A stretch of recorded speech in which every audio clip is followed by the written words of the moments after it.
Bom dia a todos e obrigado por aguardarem. Sejam muito bem-vindos à teleconferência de divulgação de resultados do segundo trimestre de 2025 da ISA Energia Brasil. Destaco aqueles que precisam de tradução simultânea que temos essa ferramenta disponível na plataforma. Para acessar, basta clicar no botão Interpretation, através do ícone do globo na parte inferior da tela, e escolher seu idioma de preferência, português ou inglês. Para aqueles ouvindo a conferência em inglês, há a opção de mutar o áudio original em português, clicando em Mute Original Audio. Informamos que esta conferência está sendo gravada e será disponibilizada no site de RI da companhia, www.ri.isaenergiabrasil.com.br, onde se encontra disponível o material completo da nossa divulgação de resultados. É possível fazer download da apresentação também no ícone de chat, inclusive em inglês. Durante a apresentação da companhia, todos os participantes estarão com o microfone desabilitado. Em seguida, daremos início à sessão de perguntas e respostas. Após a apresentação, que será conduzida pela companhia, teremos a sessão de perguntas e respostas. As perguntas devem ser enviadas por meio do ícone de Q&A, no botão na parte inferior de sua tela. Por padrão da dinâmica, pedimos que se identifiquem ao enviar perguntas, que serão lidas pelo operador em voz alta. As declarações contidas nessa apresentação, relativas às perspectivas dos negócios da ISA Energia Brasil, as projeções e o seu potencial de crescimento, constituem-se meras previsões e foram baseadas nas expectativas da administração em relação ao futuro da companhia.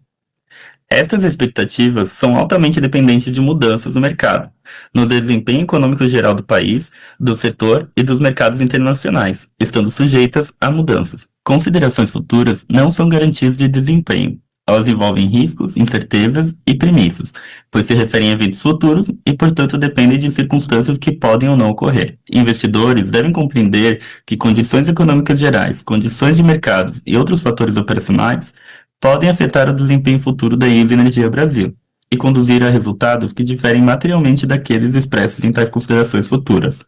Hoje, contamos com a presença dos executivos da companhia.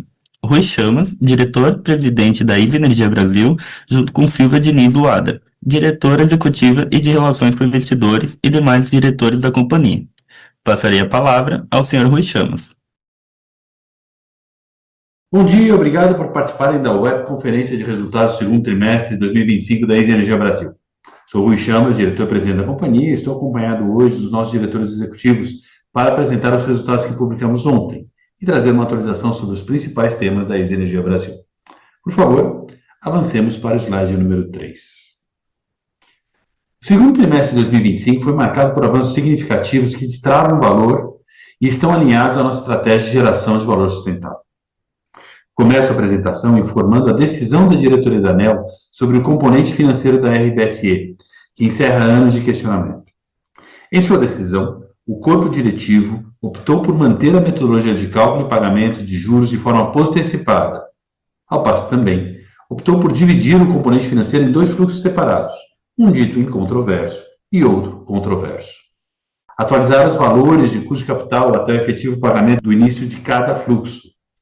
Essa decisão reduz o valor anual que teremos para receber para os próximos 3 ciclos tarifários para cerca de 1.270 bilhões. A diretoria da ANEEL também votou no início de julho o reajuste da receita anual permitida, ou RAP, do ciclo 25-26. Com uma autorização de 1,3%, nossa RAP potencial cresceu 83 bilhões de reais, com destaques para avanço de 10% na RAP da Concessão Paulista e de 5% dos contratos licitados, o que foi suficiente para compensar o valor nominal da redução de 10% no RBSE. Mantivemos também o ritmo acelerado de investimentos nesse período, com mais de R$1 bilhão destinados tanto para projetos de reforço e melhorias, como projetos de novas concessões chamados Greenfield. Além disso, em junho energizamos o projeto Água Vermelha, com uma antecipação de 16 meses em relação ao prazo ANEEL, um feito que corrobora nossa capacidade de planejamento e execução de projetos. Passemos ao próximo slide para nos aprofundarmos nesses temas. Como comentei no primeiro slide, trago aqui uma atualização sobre o tema da RBSE, mas antes farei uma breve descrição para ficarmos todos na mesma página. A RBSE é acrônimo de Rede Básica Sistema Existente e se trata da receita paga às transmissoras que renovaram seus contratos em 2012 pelos investimentos realizados até 2000 e que não estavam 100% depreciados no momento da renovação do contrato que se deu naquele ano. No dia 10 de junho, a ANEEL removeu incertezas que persistiam ao tomar a decisão acerca do pedido realizado por agentes de mercado sobre o componente financeiro da RBSE. Essa parte está representada em azul escuro no gráfico. Trata-se da atualização do montante total entre 2012, momento da renovação do contrato, e 2017, quando a RBSE começou a ser paga.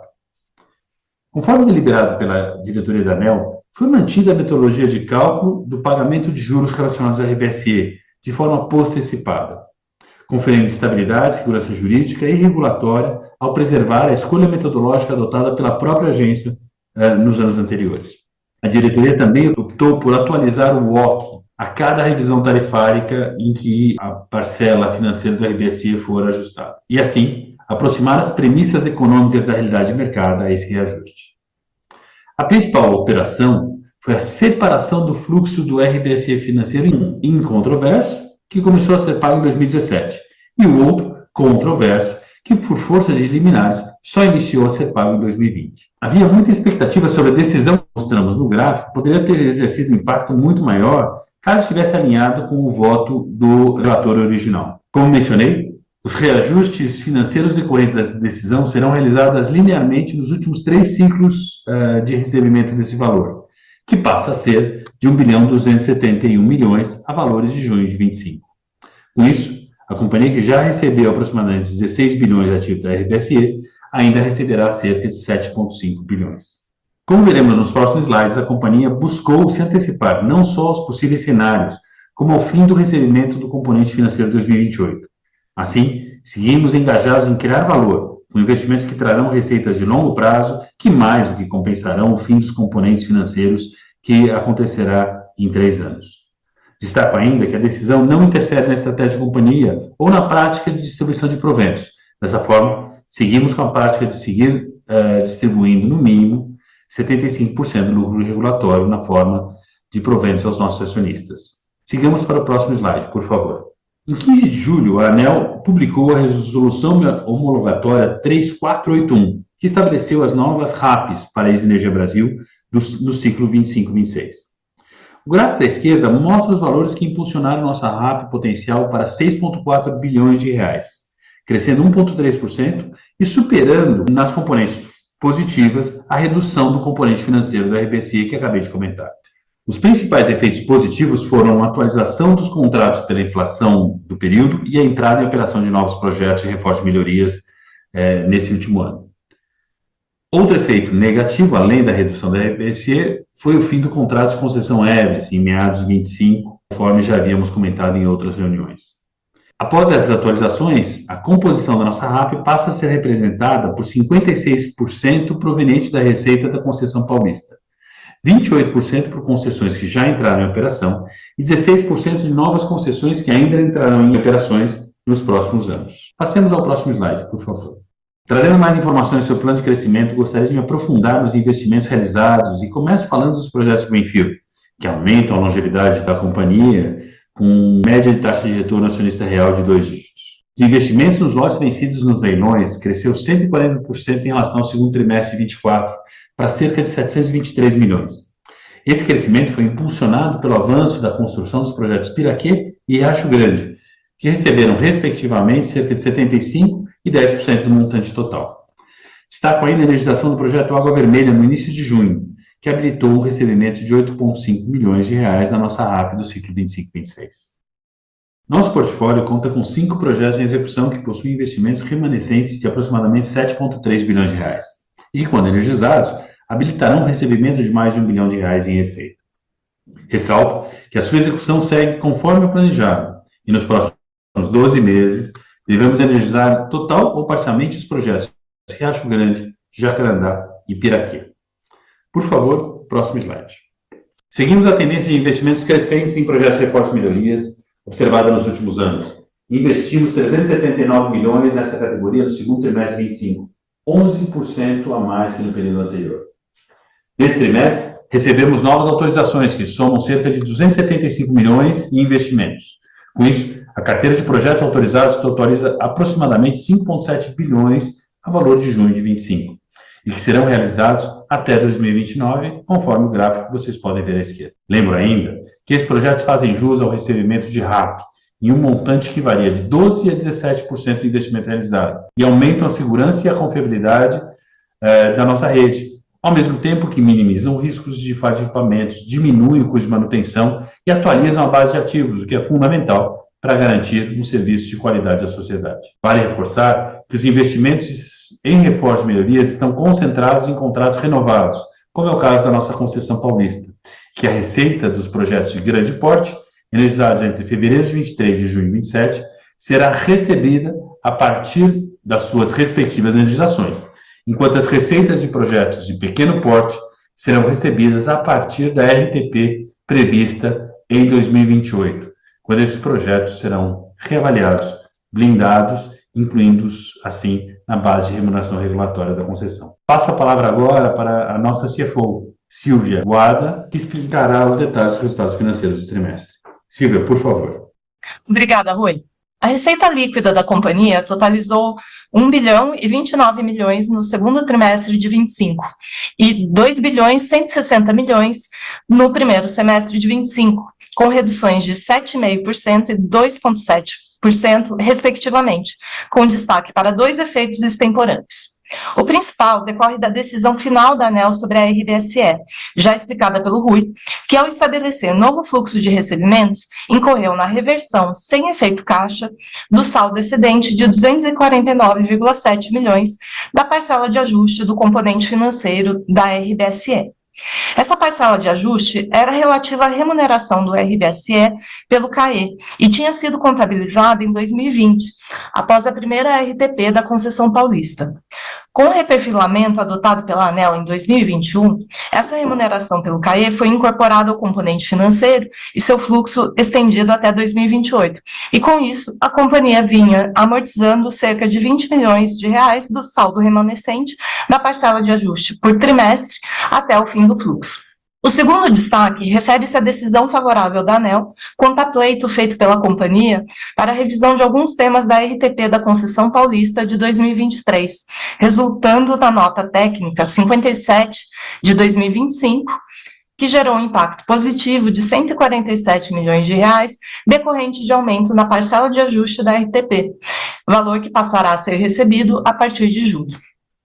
Além desse pleito, a receita ex-RBSE também cresceu devido à atualização da RAP pelo IPCA do ciclo tarifário 24-25, aos efeitos da RTP da concessão paulista a partir de julho de 24, com destaque para a incorporação da RAP de reforços e melhorias de pequeno porte, energizados entre 2018 e 22, e para a retomada do recebimento da anuidade de melhorias, que adianta parte da receita associada à execução de melhorias de pequeno porte, no montante anual de 37 milhões, com recebimento retroativo para o ciclo tarifário anterior. Outros fatores que impactaram positivamente a receita foram as energizações de reforços e melhorias de grande porte entre os períodos e as energizações de Minuano em novembro de 24 e Água Vermelha em junho de 25. Avancemos ao slide número 9. Ao analisar os custos e despesas operacionais com pessoal, materiais, serviços e outros, o chamado PMSO, podemos observar uma redução de 7% no PMSO total do trimestre e de 5% no resultado acumulado. Esse resultado deve-se à maior capitalização de horas do quadro técnico para os projetos de expansão e à busca contínua por eficiência, que possibilitaram manter os custos gerenciáveis sob controle, com redução de 2,8% em comparação ao segundo trimestre de 24. Além disso, registramos redução de 9 milhões de reais nos custos com previdência privada após reavaliação anual realizada em dezembro, sendo que o aumento da NTNB em 2024 impactou a taxa de desconto utilizada para a apuração do valor presente das obrigações futuras. Com isso, nosso indicador de eficiência medido pela razão entre PMSO e receita líquida ex-RBSE evoluiu para 30%. Os demais custos e despesas operacionais cresceram 28,6%, principalmente devido à adesão ao programa Desenrola da ANEEL para a quitação de autos de infração regulatórios que estavam até então sendo contestados na esfera judicial, e outras provisões, bem como a depreciação, que totalizou 215,8 milhões. A depreciação da companhia passou a um patamar mais elevado após a RTP da Concessão Paulista, que reconheceu a eficiência dos investimentos realizados entre 2018 e 2023, aumentando a base de remuneração regulatória, além da energização diminuindo no quarto trimestre de 2024. O resultado da companhia ainda foi afetado pelo aumento de 7 milhões no custo de desativação e alienação de bens, reflexo do maior nível de investimentos em reforços e melhorias. Com isso, o EBITDA consolidado da companhia totalizou 790 milhões no segundo trimestre de 25, com margem de 76,8%. Além do resultado operacional, o lucro líquido da companhia foi impactado pela maior despesa financeira líquida, resultado do maior nível de endividamento para suportar o crescimento da companhia e do avanço observado nos indexadores das dívidas, o IPCA e o CDI. O trimestre contou ainda com a contabilização de créditos extemporâneos de imposto de renda, no valor de 77 milhões, que geraram também correção monetária de 28 milhões. Passemos ao próximo slide, por favor. Encerramos o segundo trimestre de 25 com uma dívida bruta de 14 bilhões e dívida líquida de 13 bilhões.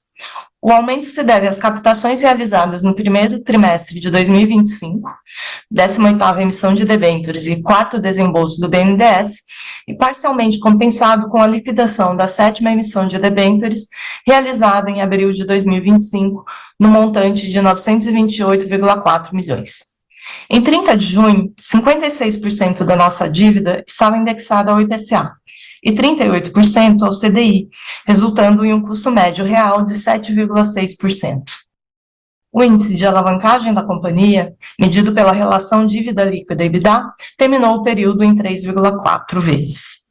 Atualmente, apenas os financiamentos com o BNDES, que somam 707 milhões, possuem covenants financeiros, que são medidos pela alavancagem com limite de 3 vezes na relação dívida líquida EBITDA. Cabe destacar que as medições dos covenants são anuais e realizadas com as informações financeiras de 31 de dezembro e temos tratativas em andamento junto ao banco para obtenção de waiver, com vistas a 31 de dezembro de 2025. Em julho, concluímos a 19ª emissão de debêntures no montante de 580 milhões, com prazo de aproximadamente 10 anos e custo de IPCA mais 6,7% ao ano, com spread negativo de 34 bips sobre a NTN-B 40. Essa foi nossa primeira emissão full bullet, o que significa que os juros serão pagos somente ao final do período, junto com a amortização do principal. O aumento observado na alavancagem já era previsto, está de acordo com o nosso planejamento de longo prazo, refletindo o ritmo dos investimentos, associado a uma gestão muito próxima dos custos e avanço físico dos projetos, de forma a garantir a entrega das rentabilidades planejadas e buscar sua superação com uma boa gestão de riscos e oportunidades.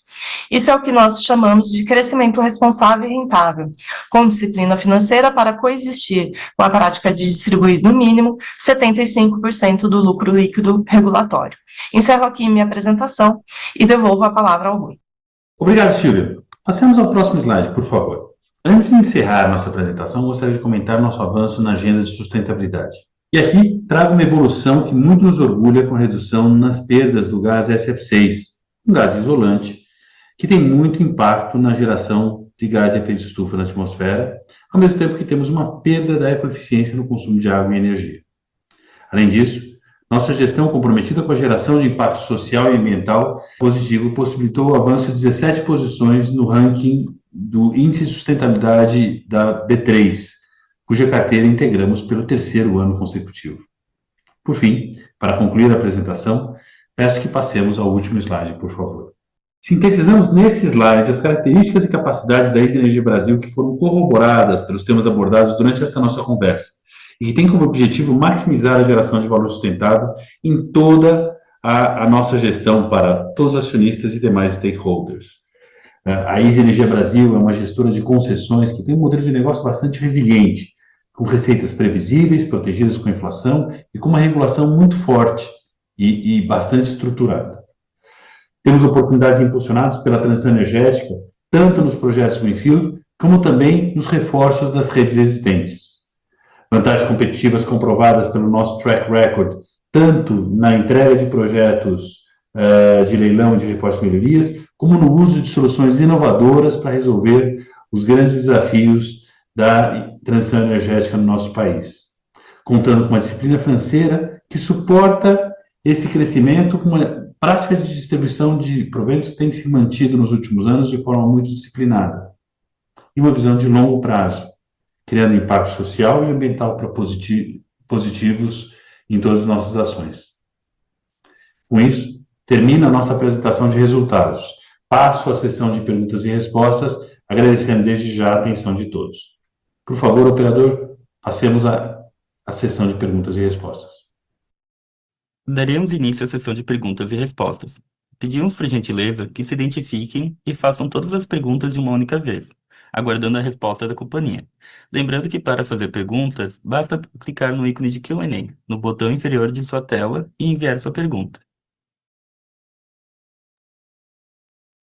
Nossa primeira pergunta é de João Miguel. Há possibilidade de conclusão de obras ainda em 2025? Quais projetos? Obrigado pela pergunta, João Miguel. Nós temos alguns projetos que vão ser realizados nos próximos 12 meses. Riacho Grande, que é uma obra subterrânea aqui na Grande São Paulo, a maior linha subterrânea existente no Brasil em construção, 345 mil volts, conectando São Paulo e São Caetano do Sul, deve ser realizado nos próximos 12 meses. O projeto Jacarandá, que é uma expansão de uma subestação em Guarulhos, deve ser realizado nos próximos 12 meses. Piraquê é um projeto que também deve ter uma energização nos próximos 12 meses.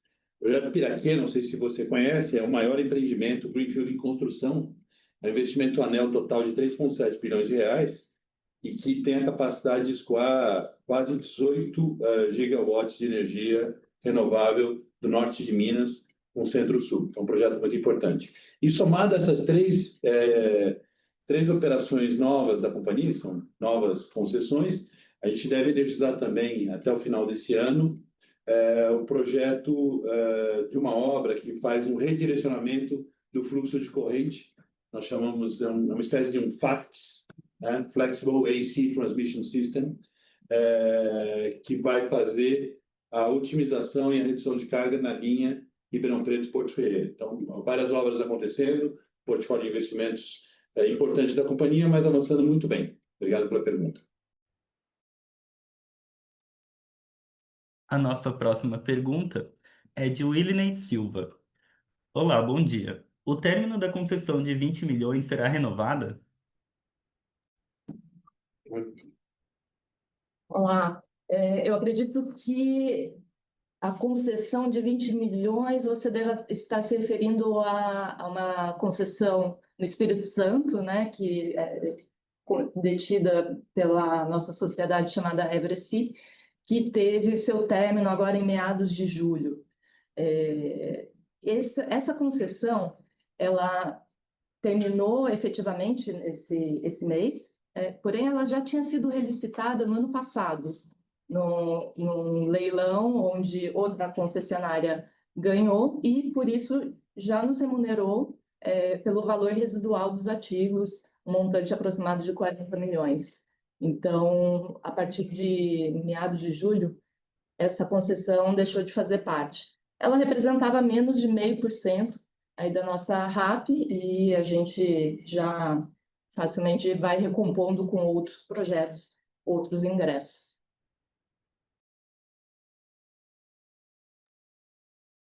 A nossa próxima pergunta é de Júlia Ferreira.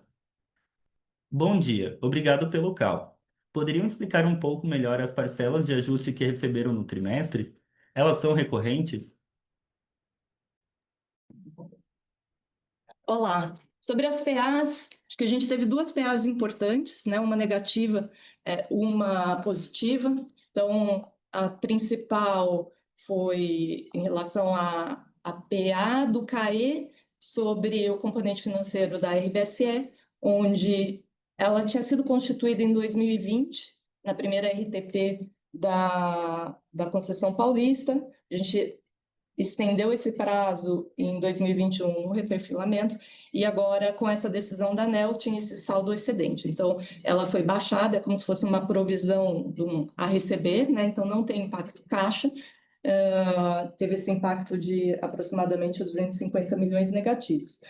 É um efeito pontual, porque a gente já ajustou tudo o que tinha relativo a esse tema. Para frente, agora a gente vai receber o caixa conforme a gente apresentou ali no material.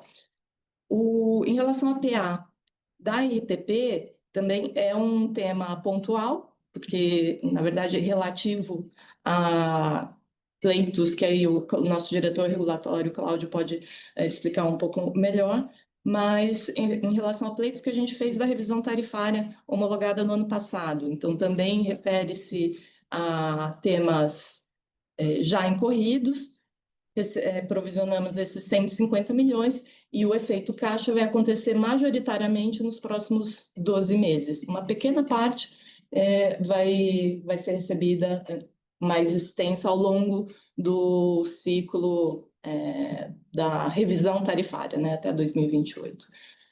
Cláudio, se quiser complementar. Sí, complemento explicando un poco o que cómo se forma ese valor, principalmente cuando a gente recebe autorizações para construir reforços que determina que seja desativado algum equipamento que ainda tem valor não depreciado e que estava sendo remunerado, a gente tem direito a recompor esse valor e também o custo dessa desativação é recomposto no processo de revisão tarifária. Então, no processo de revisão tarifária, a gente apresenta qual foi o valor baixado, não depreciado por determinação do poder concedente, mais os custos de desinstalação, e esses valores são incorporados em forma de PA, como uma devolução única no ciclo tarifário. Temos outra pergunta de Júlia Ferreira. Obrigada e parabéns pelos resultados. Podemos esperar mais alguma discussão da RBSE na ANEEL? Obrigado, Júlia, pela pergunta. Não, comentou Rui na apresentação, o tema da RBC está encerrado na esfera administrativa da ANEEL e não cabe nenhum tipo de recurso que possa reabrir essa discussão administrativa.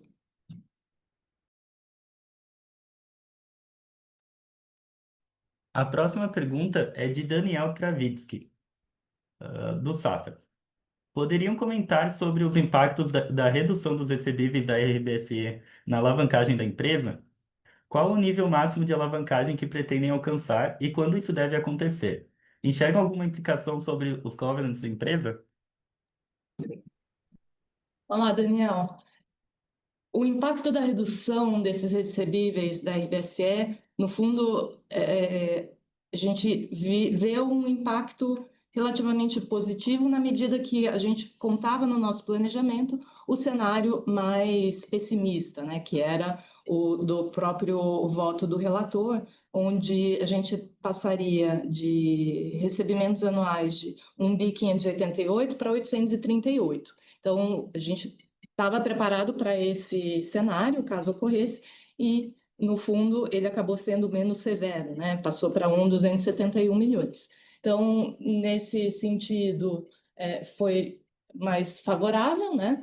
Então, nos ajuda um pouco nessa gestão da alavancagem. Em relação ao nível máximo, a gente tem uma referência como importante, né, de 4 vezes dívida líquida EBITDA, onde a gente seria um patamar considerado adequado numa base não recorrente para uma companhia com perfil de fluxo de caixa robusto e margens como o do nosso negócio. Então, no nosso ciclo de crescimento, com os projetos que a gente tem na carteira, naturalmente, essa alavancagem ela tende a continuar aumentando até 2027 e conforme esses projetos vão entrando em operação, e hoje a gente tem no pipeline 5 projetos licitados que compõem um total de RAP de 1 bilhão. Então, conforme eles vão entrando em operação, isso tende a ir reduzindo essa alavancagem, conforme eles contribuem também para o resultado. E em relação aos implicação sobre os covenants da empresa, bom, o único que a gente tem hoje, covenant financeiro, é com o BNDES, que é bastante restritivo, né, de 3 vezes dívida líquida EBITDA, que se ele tivesse uma medição hoje, a gente até estaria já acima dele, porém, ele é de medição anual, portanto, nós estamos cumprindo, cumprimos em dezembro, na última medição, a próxima vai ser com base em 31 de dezembro de 25, e nós temos conversas com o BNDES em andamento, segue um trâmite normal do banco, não prevemos nenhuma implicação em relação a isso. Gostaria de lembrar que para fazer perguntas, basta clicar no ícone de Q&A no botão inferior de sua tela e enviar sua pergunta.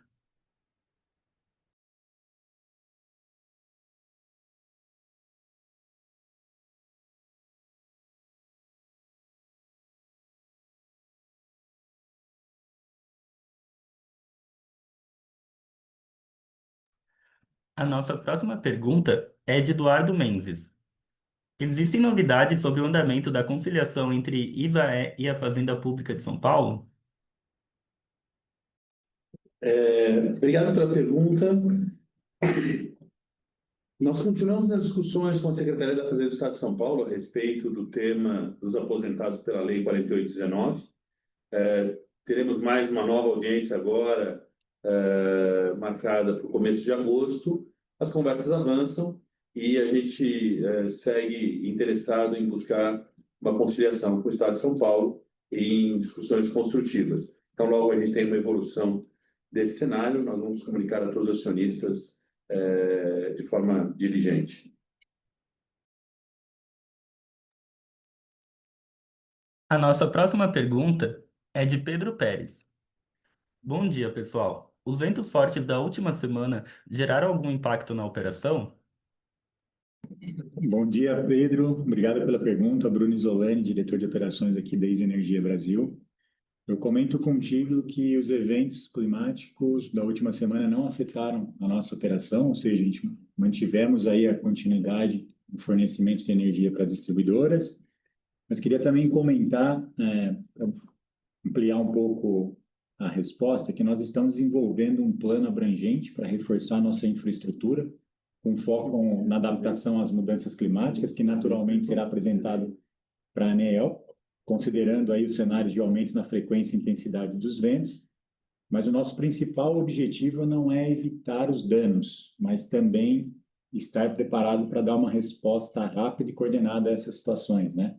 E eu queria dar um exemplo do que nós estamos fazendo, atualizando as nossas logísticas, equipes de pronto atendimento para mobilizar rápido, além da realização de simulados, e um exemplo claro desse esforço ocorreu no início desse ano, quando nós conseguimos restabelecer uma linha em menos de 24 horas, graças a esses protocolos que nós atualizamos recentemente, que eu comentei contigo. Obrigado.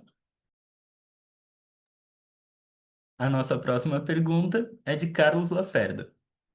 Bom dia, me chamo Carlos Lacerda. Não sei se podem responder, mas é importante para mim. Os diretores estão constantemente comprando ações da companhia?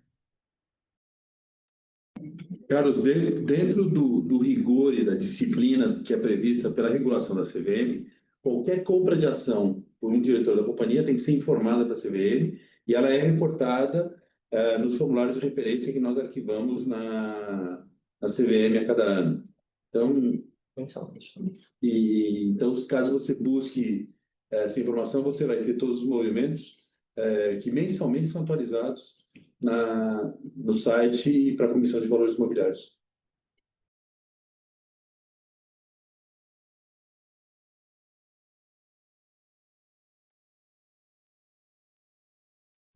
Lembrando que para fazer perguntas, basta clicar no ícone de Q&A no botão inferior de sua tela e enviar sua pergunta.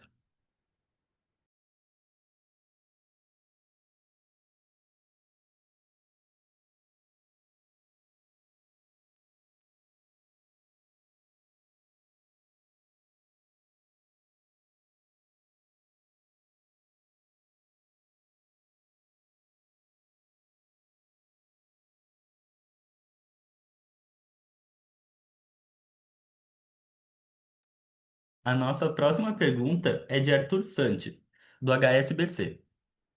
Obrigado pela apresentação. Vocês são bem sucintos e eficientes. Podem fornecer uma cor sobre o seu apetite para participar no leilão de transmissão desse segundo semestre? E qual o VAC regulatório para investimento em reforços e melhoria para Greenfields? Grato. Obrigado pela pergunta. A companhia ela segue interessada em buscar crescer sua receita, crescer seu negócio. Nós temos 3 frentes potenciais de crescimento: leilões, projetos de reforço e melhorias na concessão paulista, principalmente, eventualmente M&A. Importante comentar que qualquer uma dessas frentes, ela passa sempre pelo seguinte escrutínio. O crescimento tem que ser rentável, nós estamos em busca de market share. A disciplina financeira deverá ser preservada de forma que a gente continue sendo uma empresa capaz de captar recursos no mercado de forma competitiva, como até hoje nós temos feito, e a preservação da nossa prática de dividendos de pagamento de 75% do lucro líquido regulatório. Então, toda vez que aparece uma oportunidade em qualquer uma dessas frentes, nós fazemos uma análise diligente, não é diferente do leilão que está previsto para esse ano, e caso encontremos uma oportunidade que nos pareça rentável, respeitar os outros 2 critérios, a gente pode buscar esse crescimento. Então, seguiremos nessa prática extremamente disciplinada de criar valor para os acionistas, crescendo, respeitando esse tripé que eu acabo de comentar.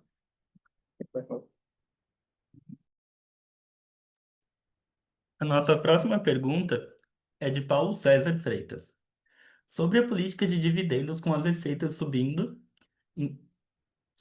a intenção de vocês é manter 75% ou pretende mudar a política para 50% e fazer caixa para as despesas? Paulo, a nossa prática é de mínimo de 75% sobre o lucro líquido regulatório, como o Rui acabou de reforçar. Todo o nosso plano de crescimento já parte da premissa de que a distribuição de proventos continua com essa prática. Então, não pretendemos mudar.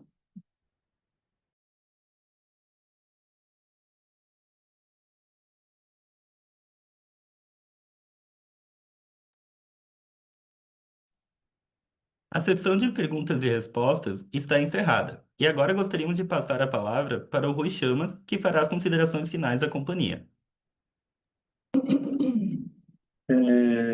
Muito obrigado pelo interesse de todos, pela grande quantidade de perguntas que nós tivemos, grande quantidade de pessoas assistindo o call. Para nós é muito importante poder explicar o que a gente vem fazendo na gestão do nosso portfólio de concessões, nossos projetos de crescimento, e com uma felicidade de estar trazendo hoje para vocês uma atualização que foi muito importante para nós, foi a eliminação dessa discussão que já tomava algum tempo na ANEEL, do RBSE, que permite à companhia agora avançar sem nenhum tipo de incerteza nesse tema regulatório, na busca do seu crescimento rentável, garantida a prática de dividendos, que foi comentado durante a reunião, e também com uma disciplina financeira que se associa à disciplina operacional, que foi comentada pelo diretor de operações, a nossa preocupação de garantir um excelente serviço para a sociedade, mesmo frente a eventos climáticos extremos que possam se manifestar. Então, peço que vocês continuem acompanhando as nossas informações, nossa equipe de relações com investidores está à disposição, caso vocês tenham alguma dúvida, e nós manteremos todos informados de forma diligente qualquer avanço relevante que tenhamos a ter na nossa gestão. Muito obrigado a todos, obrigado à equipe que organizou o call, e um bom dia para todos vocês.